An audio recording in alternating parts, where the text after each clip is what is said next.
আপনারা দেখবেন যখন আজান চলতে থাকে মসজিদে, তখন দেখবেন কুকুর ঘেউ ঘেউ করে উঠে এবং লাফাতে থাকে। জিনদের এমন কিছু আওয়াজ আছে যেটা আপনার কান পর্যন্ত পৌঁছায় না, কিন্তু সে অত্যন্ত ভীত সন্ত্রস্ত হয়ে যায়। জিনদের ওই আওয়াজে কুকুর শুনতে পায়। অনেক সময় বিড়াল দেখবেন হঠাৎ করে কানটা খাড়া করে ফেলেছে। বিড়ালের শরীরে আল্লাহ তাআলা এমন কিছু ছোট ছোট জারথুম, এমন কিছু বিষয় আল্লাহ তাআলা দিয়ে রেখেছেন যেটার কারণে জিনরা বিড়ালের সামনে আসতে ভয় পায়। ঘরের মধ্যে কোন কোন জিনিস থাকলে জিনেরা আকৃষ্ট হয় এবং ক্ষতি করার চেষ্টা করে, অত্যন্ত গুরুত্বপূর্ণ বিষয়। জিনরা আমাদের সাথেই থাকে এবং কারিন নামক জিন আমাদের সঙ্গেই বেঁধে দেওয়া আছে। প্রত্যেকের সঙ্গে এক একটা কারিন নামক জিন আছে। কারিন নামক জিনটা আমাদের সঙ্গেই থাকে, আমাদের সঙ্গের সঙ্গী হিসাবেই থাকে, তবে ভালো সঙ্গী হিসাবে না। সে সবসময় আমাদেরকে ওয়াসওয়াসা দেয়, গুনাহের কাজ করার ব্যাপারে সে আমাদেরকে প্রলুব্ধ করে। এবার আসুন, ঘরের মধ্যে কোন কোন জায়গায় কোন কোন বিষয়ের কারণে জিন আসে। যেমন ধরুন, আমাদের ঘরের মধ্যে আমরা অনেক সময় জুনজুনি রাখি এবং পর্দাগুলোর ভিতরে এখন স্টাইলিস্ট যে পর্দাগুলো রয়েছে, ওই পর্দাগুলোর ভিতরে আপনি দেখবেন যে জুনজুনি বাজতে থাকে। এগুলো আমরা এখন প্রত্যেকের ঘরে এখন ফ্যাশনেবল এই পর্দাগুলো ব্যবহার করি এবং সেখানে জুনজুনি বাজতে থাকে।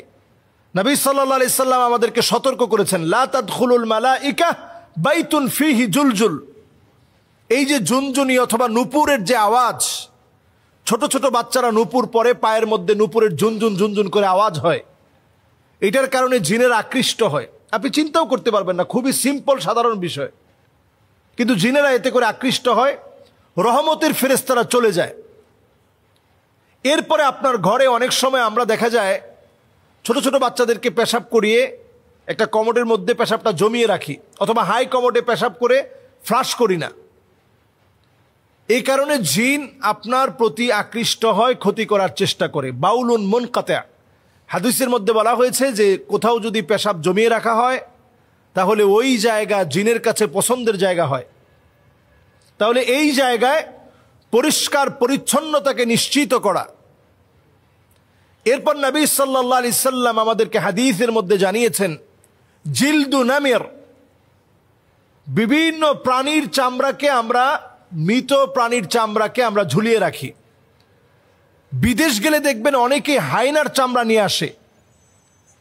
এটা আপনি খুব স্বাভাবিকভাবে নিচ্ছেন অথবা মনে করছেন এই হায়নার চামড়া দিয়ে কালো জাদু করা হয়, অথচ এই চামড়া, বাঘের চামড়া, হরিণের চামড়া, বিভিন্ন চামড়া আমরা ক্যালিগ্রাফি হিসেবে অথবা একটা ওয়ালমেট হিসেবে আমরা আমাদের ঘরের মধ্যে সাজিয়ে রাখি। নবীজি সাল্লাল্লাহু আলাইহি ওয়াসাল্লাম সতর্ক করে গেছেন, এটা জিন ঘরের ভিতরে আকৃষ্ট হওয়ার একটা কারণ।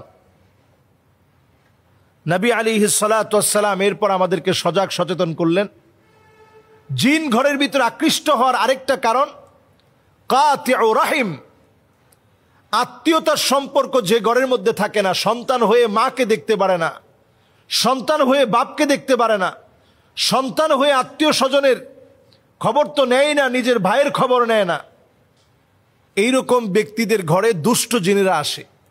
রহমতের ফেরেশতারা এমন ঘরে থাকে না, দুষ্ট জিনেরা এই ঘরের ভিতরে আসে। এরপর নবী সাল্লাল্লাহু আলাইহি সাল্লামের হাদিস থেকে বোঝা যায় যে ঘরের ভিতরে পুতুল থাকে, তাসাউর, বিভিন্ন রকম মূর্তি থাকে, বিভিন্ন রকমের ছবি থাকে, এই ঘরগুলোর ভিতরে রহমতের ফেরেশতারা আসে না। এরপর হাদিস থেকে বোঝা যায় নবীজি সাল্লাল্লাহু আলাইহি সাল্লাম আমাদেরকে জানিয়ে গিয়েছেন, যেই ঘরের ভিতরে কোরআন তেলাওয়াত থাকে না, ওই ঘরের ভিতরে রহমত থাকে না। ওই ঘরটা একটা নির্জন বাড়ির মতো পড়ে থাকে, যে ঘরটার মধ্যে কোরআনুল কারীমের তেলাওয়াত হয় না।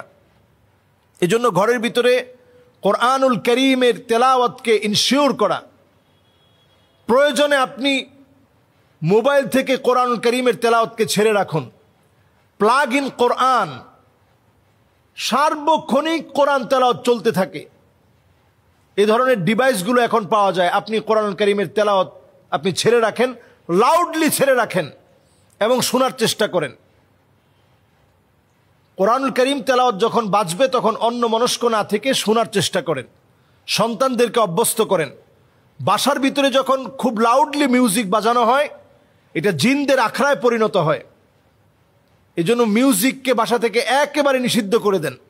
আমাদের কলিং বেলে মিউজিক, আমাদের মোবাইলের রিংটোনে মিউজিক, আমাদের বাচ্চাদের খেলনার ভিতরে মিউজিক, ছোট বাচ্চাদের জুতার ভিতরে পর্যন্ত মিউজিক, এবং দেখবেন সাইকেল কিনেছেন, সেটার বেলের ভিতরে পর্যন্ত মিউজিক, সব জায়গায় মিউজিক। এই মিউজিক জিনদেরকে ডেকে আনে। আল্লাহ রাব্বুল আলামিন কানের একটা পাওয়ার দিয়েছেন। কুকুর কিন্তু আমার মতো শুনে না, বরং ছোট্ট মৃদু একটা আওয়াজ আছে যেটা কুকুরকে ভীত সন্ত্রস্ত করে ফেলে। আপনি অনেক সময় এই আওয়াজটা কানের মধ্যে শুনতেই পাবেন না, কিন্তু জিনদের ওই আওয়াজের কারণে কুকুর ভীত সন্ত্রস্ত হয়ে দৌড়াতে থাকে। আপনারা দেখবেন যখন আজান চলতে থাকে মসজিদে, তখন দেখবেন কুকুর ঘেউ ঘেউ করে উঠে এবং লাফাতে থাকে। তখন জিনেরা কুকুরের মুখ দিয়ে প্রবেশ করে পিছনের পথ দিয়ে বের হওয়ার কারণে প্রচণ্ড ভীত সন্ত্রস্ত হয়ে কুকুর লাফাতে থাকে। ওই আওয়াজ, ওই সময়ের সিচুয়েশন, জিনদের এমন কিছু আওয়াজ আছে যেটা আপনার কান পর্যন্ত পৌঁছায় না, কিন্তু সে অত্যন্ত ভীত সন্ত্রস্ত হয়ে যায়। জিনদের ওই আওয়াজে কুকুর শুনতে পায়। অনেক সময় বিড়াল দেখবেন হঠাৎ করে কানটা খাড়া করে ফেলেছে। বিড়ালের শরীরে আল্লাহ তাআলা এমন কিছু ছোট ছোট জারথুম, এমন কিছু বিষয় আল্লাহ তাআলা দিয়ে রেখেছেন যেটার কারণে জিনরা বিড়ালের সামনে আসতে ভয় পায়। ছোট ছোট পাখি আমরা লালন পালন করি, কাকাতুয়া, লাভবার্ড, টিয়া পাখি, কবুতর, ময়না, এ জাতীয় অনেক পাখি আমরা এখন লালন পালন করি। কিছু প্রকারের পাখি আছে যেগুলোকে জিন প্রচণ্ড ভয় পায়। এদের দিকে আকৃষ্ট হয়ে আসতে নিয়ে ভয়ে ভীত সন্ত্রস্ত হয়ে জিন চলে যায়। কিছু পাখি ঘরের মধ্যে বরকত নিয়ে আসে। এজন্য পাখিগুলোকে যদি আমরা লালন পালন করতে চাই, তাদের হক ঠিক রেখে, খাবার দাবার ঠিক রেখে লালন পালন করতে হবে। ঘরগুলোকে প্রতিনিয়ত কোরআনুল কারীমের তেলাওয়াত ছেড়ে দিয়ে বরকতে পূর্ণ করতে হবে। কুকুর থাকলে ঘর থেকে বের করে দিতে হবে। যদি ঘরের ভিতরে বড় বড় পুতুল থাকে, এগুলোকে সরিয়ে ফেলতে হবে। আত্মীয়তার সম্পর্ক না থাকলে বৃদ্ধি করা লাগবে। যত রকমের মিউজিক, জুনজুনি সহ যা আছে, এগুলো ঘর থেকে সরাতে হবে। আল্লাহ রাব্বুল আলামিন আমাদেরকে বোঝার তৌফিক দান করুক। আসসালামু আলাইকুম ওয়া রাহমাতুল্লাহি ওয়া বারাকাতুহু।